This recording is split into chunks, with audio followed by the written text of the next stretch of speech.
नमस्कार मंडळी. तर इथे ना आज मस्त इडलीचा बेत होता. नाश्त्याला इडली आणि सांबर आणि चटणी बनवणार आहे नारळाची.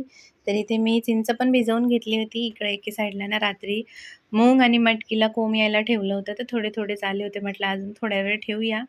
कापडमध्ये मी बांधत नाही, का की मला ते काही आवडत नाही. म्हणून मी असंच ठेवून देते. तर असे पण येऊन जातात कोंब आणि खूप छान कोंब येतात. मी दाखवेलच तुम्हाला. आणि इथे मग मी सांबार करायला घेतलं होतं. फक्त गंगाफळ आणि शेवग्याच्या शेंगांचंच सांबार करते, का की डॉक्टरांनी मला वांगी खायला नाही सांगितले आहेत.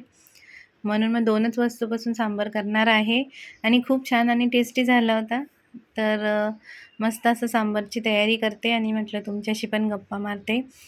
आजचा दिवस ना खूप छान होता आणि आनंदी होता, का की आज श्रावणातला पहिलाच दिवस होता. काल होती गटारी म्हणजे गतहरी दीप अमावस्या होती. छान आपण मस्त दीपपूजन पण केलं होतं. तर मग सकाळी सगळे कामं वगैरे आवरून घेतले. देवपूजा पण छान अशी माझी झाली होती. त्याच्यानंतर मग इथे नाश्ता बनवायला आले. म्हटलं पटापट नाश्ता बनवून घेते. त्याच्यानंतर मग दिवसभर कामं चालूच असतात. लेडीजचे कामं कधी संपतच नाही, का की आपल्याला घरात कामच तेवढे असतात. म्हणून ते कामं कधी संपणारच नाही, दिवस जरी गेला तरी. म्हणून मग मस्त असे इथे बघा नारळ पण फोडून घेतला होता मी. नारळाची चटणी आणि सांबार बनवणार आहे. मस्त असा आज ना थोडा हेवी नाश्ता झाला होता, पण खूप छान. आणि दुपारी ना नुसती कढी आणि चपातीच केली होती. मग म्हटलं काही करायला नको. आणि मुली पण तरी इडली वगैरे असं काही बनवलं ना, तर मुलांना जेवण नको, मग तेच आवडतं खायला. तर मग मुलींनी तर तेच खाल्लं होतं. मिस्टरांना आणि मलाच थोडी कढी आणि चपाती केली होती दुपारच्या जेवणामध्ये. तर मस्त इथे बघा माझं सांबार पण तिथपर्यंत रेडी झालं होतं आणि मस्त इडली वगैरे पण रेडी झाली होती. तर अगोदर ताट करून घेते. मग मिस्टरांनी आणि मीनी मस्त बसून निवांत असा नाश्ता केला. आणि नाश्ता झाल्याच्यानंतर असं वाटतं ना, की कोणाकोणाला असं होतं नाश्ता झाला एकदा का पोटात गेलं ना, खूप जास्त कंटाळा येतो. पण तोच आपला सगळ्यात मोठा टास्क असतो, की कंटाळा करायचा नाही. का की आपण जितका कंटाळा केला, तितका आपल्याला आळस येतो. म्हणून मग डायरेक्ट कामाला लागायचं. त्याच्यानंतर मग नाश्ता केला आणि बघा किचनवर किती पसारा झाला आहे. मग नाश्ता झाल्यावर मी लगेच एकीकडे कढी पण करून घेतली होती आणि चपात्या पण. त्याच्यानंतर मग किचन क्लीन केलं. आणि मला तरी असं वाटतं, की सगळ्यात मोठं काम ना माझं किचन क्लिनिंगचं असतं, का की ते झालं ना, तर मला असं वाटतं माझे सगळेच कामं झालेले आहेत. मग सगळ्यात अगोदर ना मी किचन क्लीन करते आणि त्याच्यानंतरच बाकीचे कामं करते.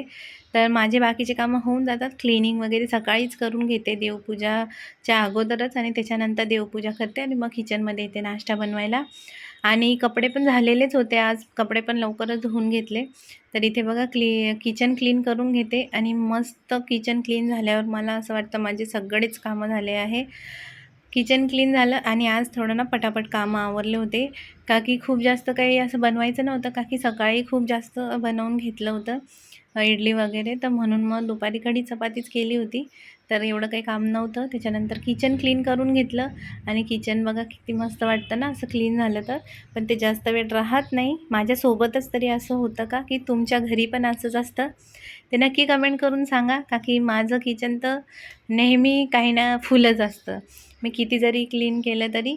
आणि त्याच्यानंतर काल दीप अमावस्या होती म्हणून दिवे पण घासून ठेवायचे होते. हे दिवे मी ठेवले होते.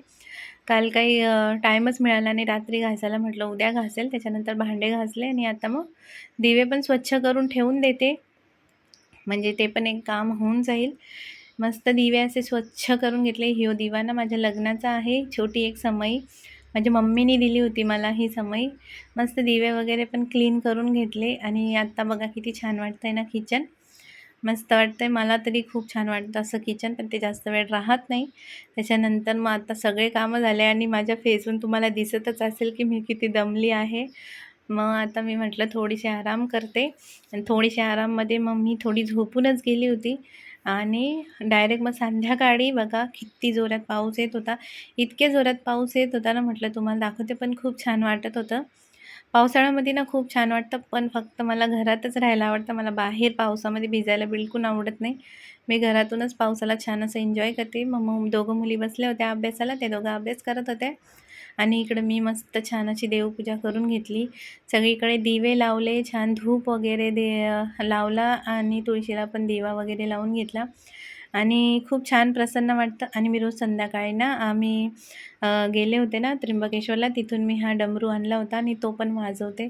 खूप छान आणि प्रसन्न वाटतं जेव्हा मी हे सगळं वाजवते ना, तर मला तरी खूप छान वाटतं. मग आज देवपूजा वगैरे करून घेतली, पाया वगैरे पडून घेतल्या आणि छान असा दिवस संपवला. तर कसे वाटले तुम्हाला माझे व्लॉग्स नक्की कमेंट करून सांगा. लाईक करा, चॅनलला सबस्क्राईब करा. तर असा होता आजचा दिवस. चला मग बाय आणि सगळ्यांना श्री स्वामी समर्थ.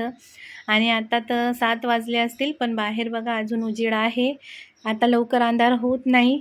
तर चला बाय. श्री स्वामी समर्थ सगळ्यांना.